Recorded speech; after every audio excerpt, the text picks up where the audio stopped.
అందరికీ హాయ్ అండి, welcome to my channel. మా ఇందిరా మిల్ అనేది ఎక్కడి వరకు వచ్చిందనేది మీకు ఈ వీడియోలో నేను చూపిస్తానండి. అంటే నేను ఫేస్ చేసిన సిచ్యువేషన్స్ ఏంటి అన్న కట్టేటప్పుడు ఎలాంటి ఇబ్బందులు అయితే ఫేస్ చేశానో మీకు ఈ వీడియోలో టోటల్గా చెప్తాను. చివరి వరకు మిస్ అవ్వకుండా చూడండి. ఎవరైనా కొత్తగా నా ఛానల్ని చూస్తున్నట్లయితే తప్పకుండా సబ్స్క్రైబ్ చేసుకోవడం మాత్రం మర్చిపోకండి. ఇక లేట్ చేయకుండా వీడియోలోకి అయితే వెళ్ళిపోదాం రండి. చూసారు కదండి, ఇదే అండి మా ఇందిరమ్మ ఇల్లు. ఇక్కడ వరకే ఇక ఆగిపోయింది. ఎందుకు ఆగిపోయింది అనేది నేను మీకు చివరిలో చెప్తాను. బేస్మెంట్ లెవెల్ వరకు అయితే 1 లాక్ అయితే సరిపోలేదండి. మాకైతే చాలా ఇంకా 1 లాక్ ఎక్స్ట్రానే పడింది. అట్లా చూసుకుంటే 5 లాక్స్ అయితే ఎటు సరిపోవు. మళ్ళీ కూలీ వాళ్లకు డైలీ పరంగానైతే కూలీగా చేయలేదండి. మేస్త్రి కానీ కూలీలు కానీ గుత్తకైతే మేము ఈ ఇందిరా మిల్లు అయితే ఇవ్వడం జరిగిందండి. గుత్త వచ్చేసి 2,15,000 అండి. మళ్ళీ సెంట్రింగ్ వర్క్ కూడా 75,000 వేరే అండి. మాకు ఇక్కడ వచ్చేసి ప్రాబ్లం ఏం వచ్చేసిందంటే ఈ గోడ లెవెల్ వరకు కూడా మాకు అయినా ఇక్కడ ఆల్రెడీ అంతా వర్క్ కి సంబంధించిన ఇటుకలు కానీ దర్వాజాలు కానీ ఇవన్నీ కూడా మేము తీసుకొచ్చి పెట్టుకున్నాం, కానీ అయినా కూడా డబ్బులు అడ్జస్ట్ కాలేదండి. 1 లాక్ తోని అయ్యేటి ఇంకొక 1 లాక్ ఎక్కువనే అయిందండి. అందుకే డబ్బులు అడ్జస్ట్ కాలేదు. నేను ఈ రెండో విడతలో ఇందిరా మిల్లు వచ్చే వాళ్ళకు చెప్పే సజెషన్ ఏంటంటే ఆచితూచి అడిగేసి స్టార్ట్ చేయండి. మేము కూడా ఏమనుకున్నామంటే ఫస్ట్ లో అసలు మేము ఇల్లు లేట్గా స్టార్ట్ చేసామండి. ఇచ్చినప్పుడు అయితే స్టార్ట్ చేయలేదు, ఎందుకంటే మాకు మనీ అడ్జస్ట్ కాలేదు.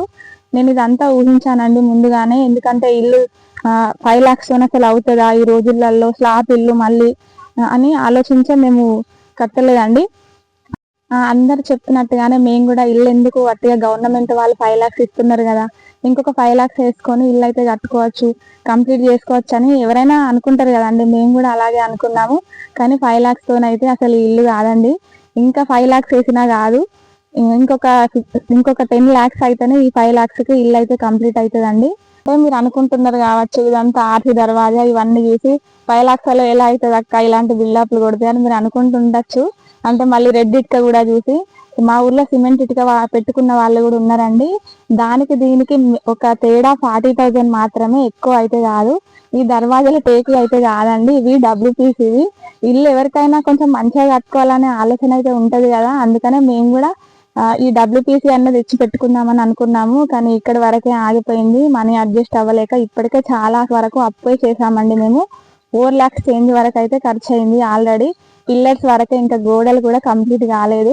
మళ్ళీ ఆగస్టు కంప్లీట్ అయిన తర్వాత బిల్ అయితే పడదని అంటున్నారు.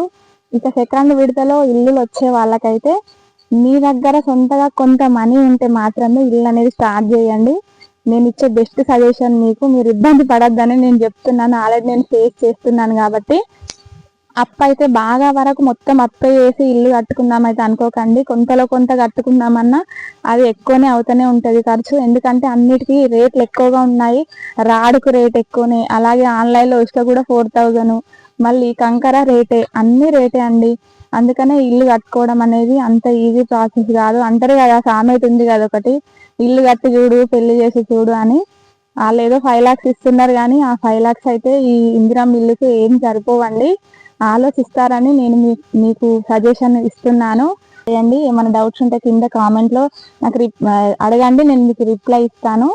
కంపల్సరిగా నేను చెప్పింది అయితే ఆలోచించండి, అప్పుల పాలు అవ్వకండి. ఇల్లు స్టార్ట్ చేసేటప్పుడు అయితే ఇది మాత్రం గుర్తుంచుకోండి.